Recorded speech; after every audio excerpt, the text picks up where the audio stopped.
Hello అండి. ఈరోజు కొబ్బరి పాలు రైస్ చేసుకుందాం. కొబ్బరి పాలు వల్ల చాలా ప్రయోజనాలు ఉన్నాయి. అందులో vitamin C, vitamin E, బి1, బి3, బి5, B6 vitamins ఉంటాయి. అలాగే కాల్షియం, ఐరన్, సెలీనియం, మెగ్నీషియం, భాస్వరం కూడా ఉంటాయి. ఈ కొబ్బరి పాలు వల్ల చాలా ప్రయోజనాలు ఉన్నాయి. ఎముకలకి బలాన్నిస్తుంది, గట్టిగా ఉంటుంది. ఎందుకంటే కాల్షియం, భాస్వరం ఉండడం వల్ల ఎముకలు గట్టిపడతాయి మనకి. అలాగే హార్ట్కి కూడా మంచిది. గుడ్ కొలెస్ట్రాల్ని ఇస్తుంది అన్నమాట. ఇది హెచ్డిఎల్ అనేది గుడ్ కొలెస్ట్రాల్. ఎందుకంటే దీంట్లో లారిక్ యాసిడ్ ఉండడం వల్ల హార్ట్కి చాలా మంచిది. అలాగే కండరాల నొప్పులు తగ్గుతాయి కండరాల నొప్పులు అనేవి. ఎందుకంటే దీంట్లో మెగ్నీషియం ఉంటుంది కాబట్టి. అలాగే హెయిర్ ఫాల్కి కూడా చాలా యూస్ అవుతుంది. హెయిర్ ఫాల్కి అయితే ఇలాగ డైరెక్ట్గా కొబ్బరి పాలని డైరెక్ట్గా అప్లై చేసుకోవాలన్నమాట. అప్లై చేసుకున్న 10 మినిట్స్ ఉండి అప్పుడు హెడ్ బాత్ చేస్తే హెయిర్కి కూడా చాలా మంచిగా ఉంటుంది. అలాగే కీళ్ళ నొప్పులకు కూడా చాలా యూస్ అవుతున్నాయి కొబ్బరి పాలు అనేవి. ఎందుకంటే ఇందులో సెలీనియం ఉంది కాబట్టి కీళ్ళ నొప్పులకు కూడా చాలా యూస్ అవుతుంది. ఇది కొబ్బరి పాలు రైస్ కన్నా డైరెక్ట్గా కొబ్బరి పాలు మీరు తీసుకుంటే కనుక చాలా యూస్ ఉంటుంది. ఇలా మన టేస్ట్గా కావాలంటే కొబ్బరి పాలు రైస్ చేసుకుని పెద్దవాళ్ళ నుంచి పిల్లల వరకు చాలా ఇష్టంగా తినొచ్చు. ఎందుకంటే స్పైసీనెస్ ఉండదు, కమ్మగా బాగుంటుంది కొబ్బరి రైస్ అనేది. అలాగే కొబ్బరి పాలు ఎలా రెడీ చేసుకోవాలంటే ముందు కొబ్బరి ముక్కలు చిన్న చిన్న ముక్కల కింద చేసేసుకుని అందులో వాటర్ వేసుకుని మిక్సీ పట్టుకుని దాన్ని వడకట్టుకుంటే ఇలా కొబ్బరి పాలు రెడీ అవుతాయి అన్నమాట.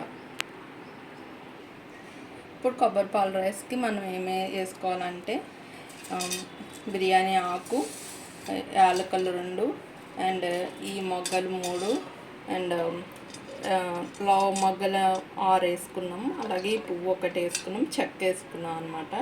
ఇందులో కొంచెం ఆయిల్ పోసుకోవాలి ఫ్రై అవ్వడానికి.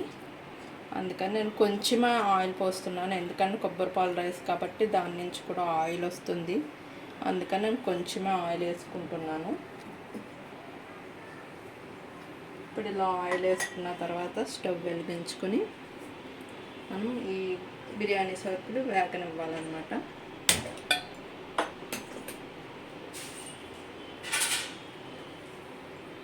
ఇప్పుడు ఫ్రై అయ్యేంత వరకు మనం ఫ్రై చేసుకోవాలి. ఇలా ఫ్రై అయ్యాక పచ్చిమిర్చి అండ్ కరివేపాకు వేసుకుని కొంచెం ఫ్రై చేయాలి.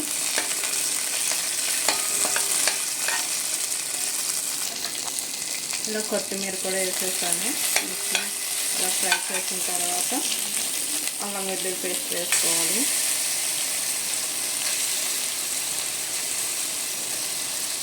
అల్లం వెల్లుల్లి పేస్ట్ 3 టేబుల్ స్పూన్స్ వేసుకుని పచ్చివాసన పోయే వరకు వేసుకోవాలి.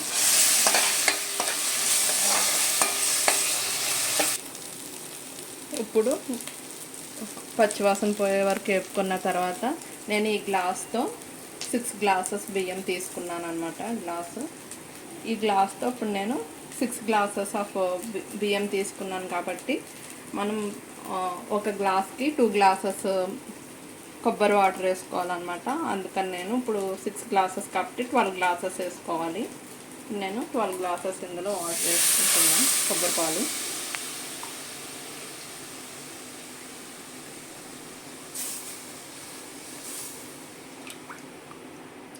3, 4, 5, 6, 7, 8, 9, 10, 11,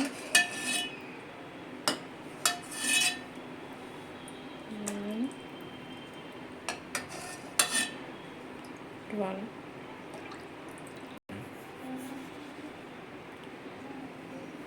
సాల్ట్ సరిపడినంత వేసుకోండి.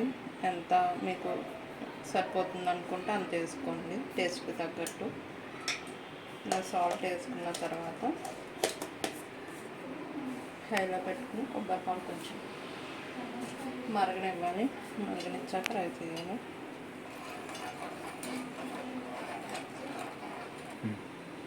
ఇలా కొంచెం వాటర్ వేడెక్కిన తర్వాత నేను రైస్ ముందే కడుక్కుని పెట్టుకున్నాను. ఆ రైస్ వేస్తున్నాను అన్నమాట ఇప్పుడు.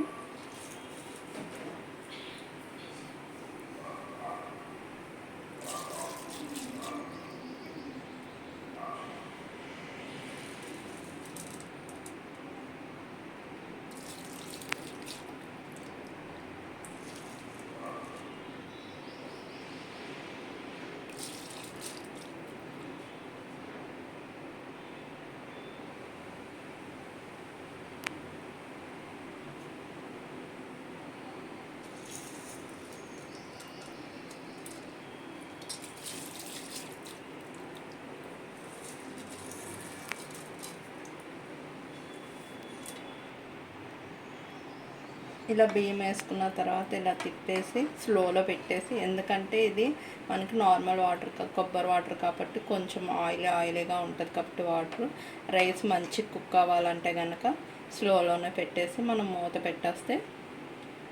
పెట్టేసి ఒక 10 మినిట్స్ వదిలేయాలి. మధ్యలో తిప్పుకుంటూ చూసుకోవాలన్నమాట రైస్ని.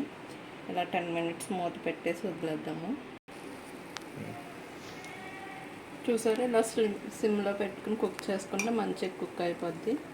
అది మీరు చూసుకుంటూ ఉండండి మధ్యలో. ఇదిగోండి రైస్ చక్కగా కుక్ అయిపోయింది కాబట్టి ఇంకా చూసారు కొబ్బరి పాలు అన్నం రెడీ అన్నమాట. చాలా కమ్మగా ఉంటుంది. పెద్దవాళ్ళ నుంచి పిల్లల వరకు పిల్లలు చాలా ఇష్టంగా తింటారు. స్పైసీగా ఉండదు కాబట్టి ఆరోగ్యానికి కూడా చాలా మంచిది. ట్రై చేయండి friends.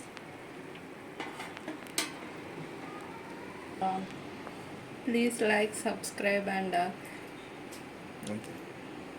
click the bell icon also.